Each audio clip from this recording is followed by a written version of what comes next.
Hello, and welcome back to Modded Inc. It's episode 10, and look at this. Look at that. Look at my hands. We got slime balls. That's right, we got slime balls for days. Oops, that was a bit cursed footage, do not mind that, but the slime farm over there obviously is working excellently well. So today, we are gonna be reaping the benefits of it. That's right, we're gonna be using all the slime in the world that's possible for anything and everything that I can do with slime. But the first thing that I wanted to do is, I kind of wanted to talk about, well, one of the main reasons why I wanted to get slime was, look at this mod. It's called @dark utilities. Now you might already be familiar with it because that scammer salesman sold me. Where did that stupid thing even go? He sold me a charm basically, if you remember a few episodes ago. And that charm was from the dark utility stuff, which was the sleep charm, which wards off the effects of insomnia, which we couldn't care about any less. But oh well, whatever. So the dark utilities is not just those charms and these different types of tomes and stuff. No. These are the plates or the blank plates based on which we can make a lot of stuff. For example, we can have mob pushing, literally pushing mobs in the direction where you want. We have damage plates which can damage things, entities that step on it, hunger. We have all types of weird stuff. You can poison them, you can wither them, you can flame and levitate for some reason, and it's amazing. There's like a lot of things you can do with it. But the part that we are interested in today are these vector plates. Lightly pushes mobs around. Well, we need them for our mob farm because anytime that I use one which is not any mob which doesn't completely aggro on me instantaneously, like for example, zombified piglin. Now they have no reason to aggro on me. So then they'll be roaming around over here, for example, and then I'd have to wait until someone by mistake, ends up in this area so that I can hit it, and then the rest of them get aggroed, which is like just no, that's like a very bad way of doing it. So instead, we are going to be using these lovely vector plates to push the mobs around so that we can get them instantly to the killing area. Now for that, we shall also require sugar. Now that is a 9 by 9 area. So let me, oops, there we go. We have, how many will we need? Let's see. Makes a stack of them, and then we will require the fast ones, for which we will need gold.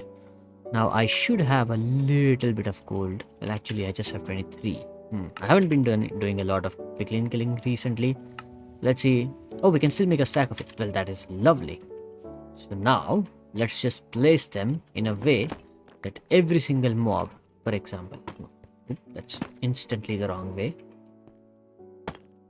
Also, if I crouch on it, you can easily avoid it. But the moment I uncrouch, look at that. So when a mob ends up here, that's what happens. Perfect, isn't it? Let's see. This is basically what water would be in vanilla, if you will, to push the mobs around just incredibly faster. Yeah, I think this might be a better way actually. Let's see. So only the middle row is the one which pushes them ahead. The rest of them kind of, yeah, that probably is better. Also, we will require a lot more. Oops. A lot more of these plates, which is also fine. Also, these are like things can spawn on them, so it's not an issue whatsoever. Excellent. So no matter where you end up, you will end up over here only. That is lovely. And then we block this.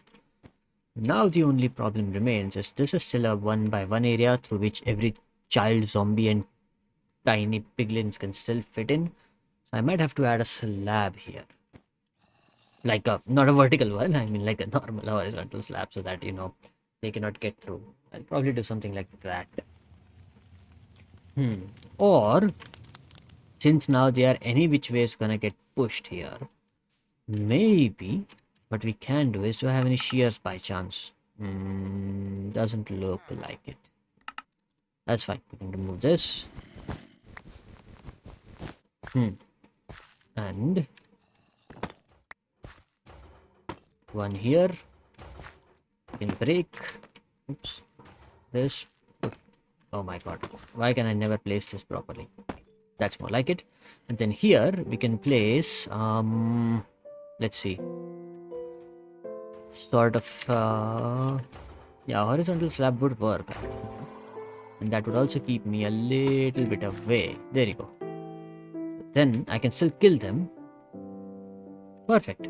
Perfect, perfect, perfect. So that works now. Let's just test it out, shall we? I definitely do not want to kill any more of these zombified ones. I'm done with them. Maybe a few wither skeletons, or actually I do need cave spiders. It's just that I don't know if they will. Let's see. Well, the cave spiders, if I remember correctly, can still get through a half area, so that can end very badly for me. We'll find out. And yes, even right now, the only option or the only way for me to do this is this. Basically, break in there and yeah. Where is the... Or did I put them away? Looks like I did. Lovely. There you go.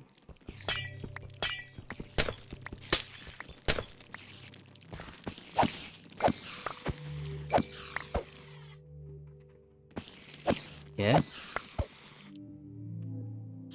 Okay, so it seems to be working well enough that the spiders cannot jump on top of, or at least climb the roof. So they will end up over here only, is what it feels like, which is excellent. No, I think they are still climbing up top, it looks like. Yeah, some of them still managed to end up getting... Yeah, because see, there's more left. That sucks. That's a decent amount of spiders that we have killed, so string as well should be a non-issue now. Nice. That is a lot of spiders. Oh my god. That's a lot of spiders over here. I really need a way to do something about the changeable spawners. I'll probably look into it at some point soon, but for now, this is what it is, and that is how it works, and that is excellent. We shall go back, put the spider eggs away, and move on to the next project for the day. Aha, so the next thing that I wanted to do is to crush stuff. That's right, we are going to be crushing things today. This is the crushing wheel, which requires 21, by the way, 21 mechanical crafters to make. That's how big the recipe is, but that's still easily available. Now, the reason why we would want to crush stuff is, for example, this is crushed iron. How do we get the crushed iron? Well, we crush iron. It doesn't show it here because it's like there's like a billion recipes. There you go. Let's say we have a raw iron. We crush that, we get the crushed raw iron. So far so good. Now when we put the crushed raw iron into normal blasting or smelting, we'll get the iron ingot back. Now you'd assume, well, why would we do all this? Because when you wash it, you still get the iron ingot back. But there's a 75% chance you get redstone as well. So basically, with crushing, and that's not just for iron, by the way, I know. It's for gold. With gold you get quartz. With copper you get clay balls. With zinc you can get gunpowder. It's amazing. Like with these 1, 2, 3, 4 things, you can get incredibly good byproducts. And it's not just about, getting all of the things back and like, oh, that's just extra steps. But you also get a lot of byproducts with it. So now while you are also smelting large quantities of your copper, you're also getting good stuff out of it. So why not? And it's not just about the, getting the ores done. There's a lot of other things as well which can be crushed and gotten good stuff out of. For example, blaze rods. Instead of 2, which you would normally get, you get 3 of them. And then there's a 25% chance of getting another 3. You get 6 blaze powders out of 1 singular blaze rod. Now that is an excellent deal, I'll tell you that much. You can literally get leather out of leather horse armors. You can get, this is also one of the best things. Every block of amethyst, which is basically useless, you get amethyst shards out of it. Amazing. So yes, crushing is good. So let me gather all the things needed and I shall meet you at our create factory. Aha, so here we are at our lovely create factory. Now, Where would I want to do this is right here where I'm standing. This.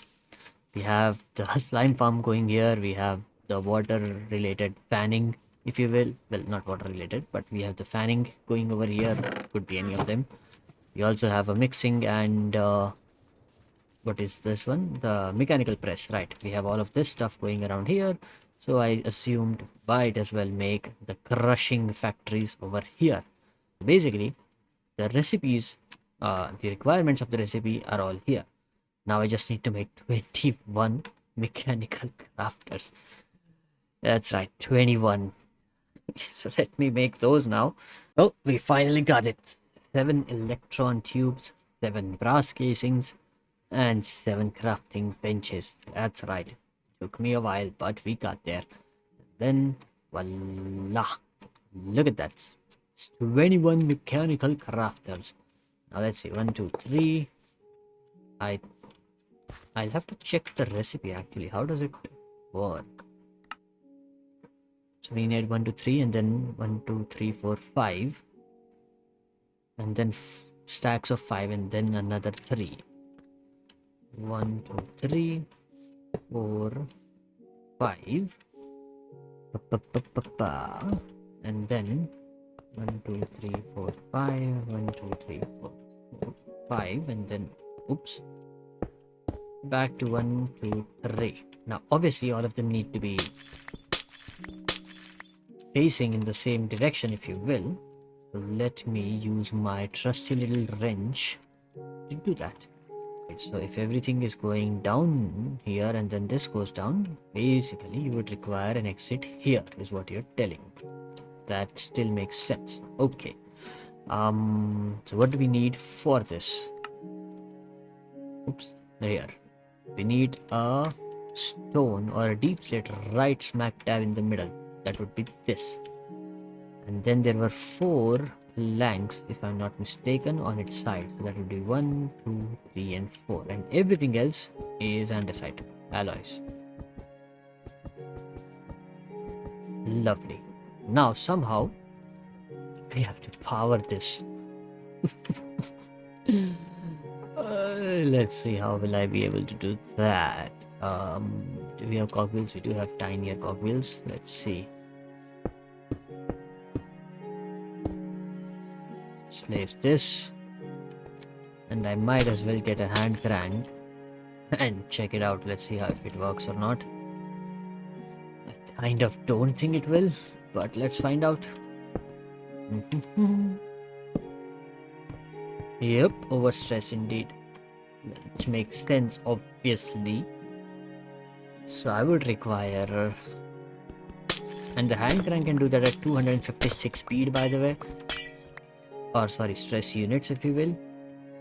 So you telling me I need something even bigger than the 256 stress units, which probably would be this 512.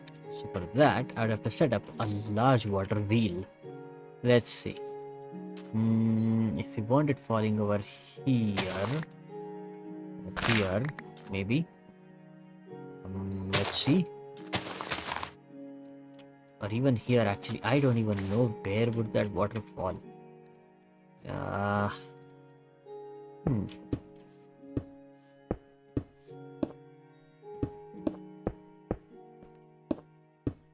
It would be on top here. I would assume that the water would go in here.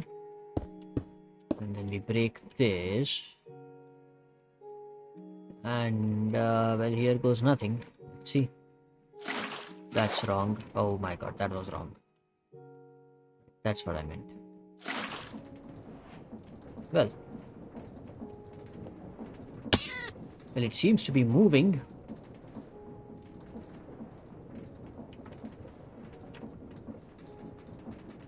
I don't know how come, but it seems to be moving.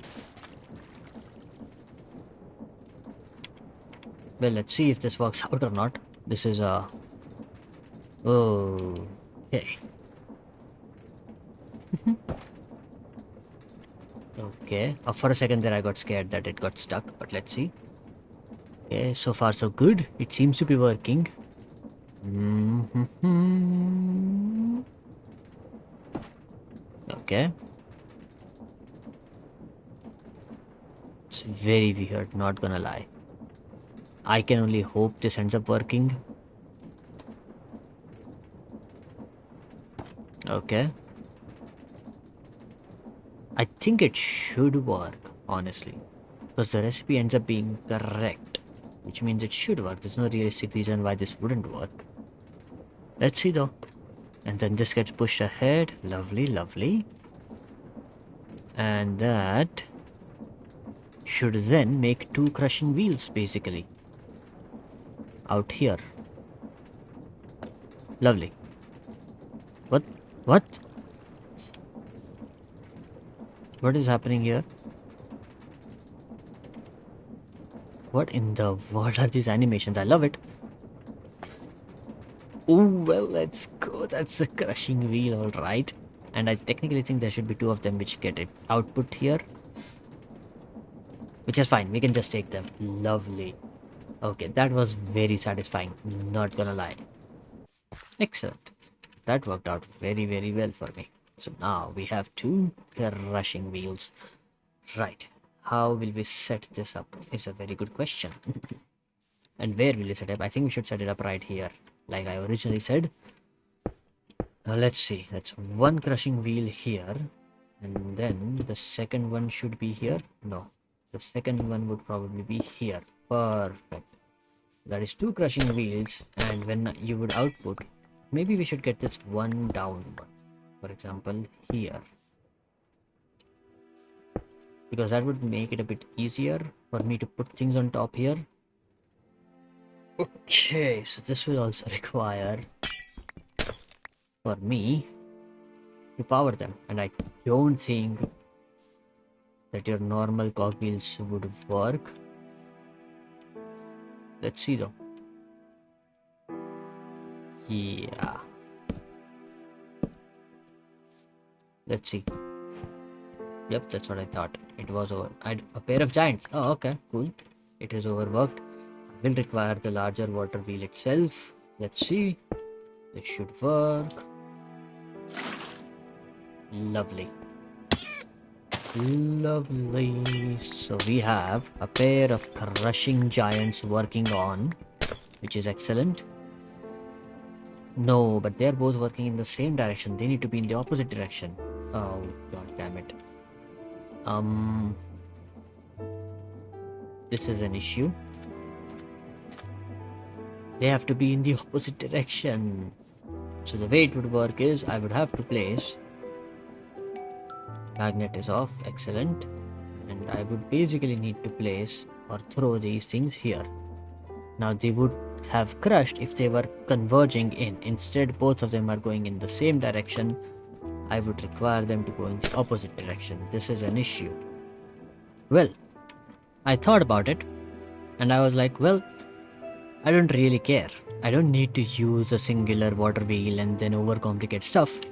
I could literally just use two of them which are going in separate directions and we would still have our item. Like we would still have our things. So basically now, if I switch off the magnet and if I put in one copper here, look at that. It starts getting crushed.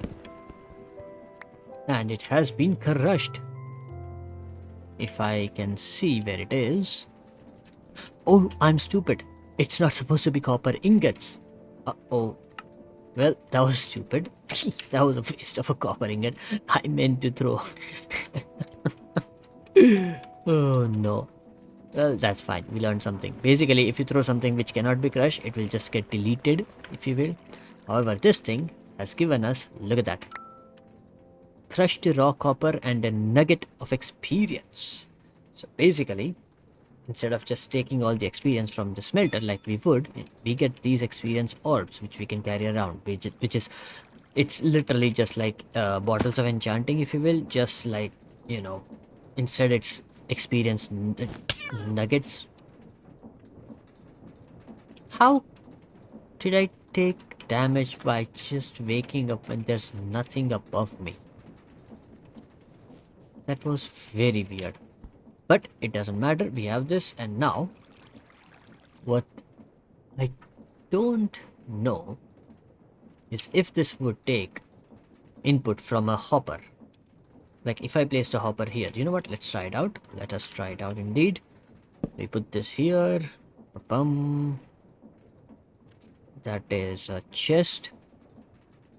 And that's a hopper. Now if I have a hopper over here, and inside the hopper, if I place, say, 3 of these. What? Oh, okay. We'll take them actually, I don't mind. We did get the stuff. Interesting. So it takes hopper inputs. Well, that is lovely because that basically just means I need to put up a double chest over here and we are good to go. I thought I have to make some shoot related complicated system and be like, oh, okay, that is what the input's gonna be, but clearly not. All I need to do is 1 2 and then down we go. Why do I hear what just got crushed? Oh, I think some glass might have gotten crushed just now. I think there's a possibility. Well, that's gone for now. I think it must have been the glass which fell over here and then ended up getting crushed. That's good. That is cool by me. And then for the output, I think it would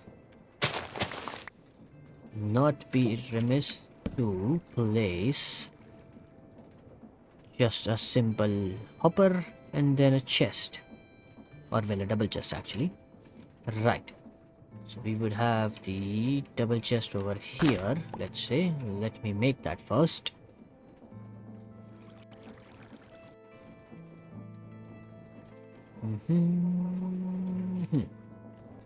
That would be the double chest and the hopper going into it.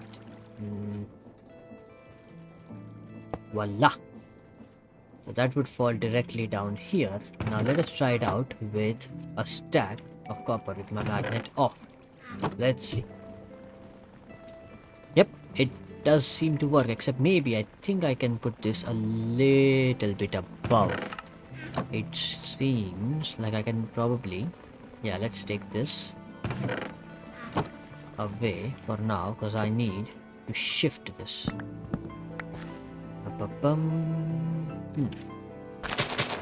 If I place this here itself and the hopper,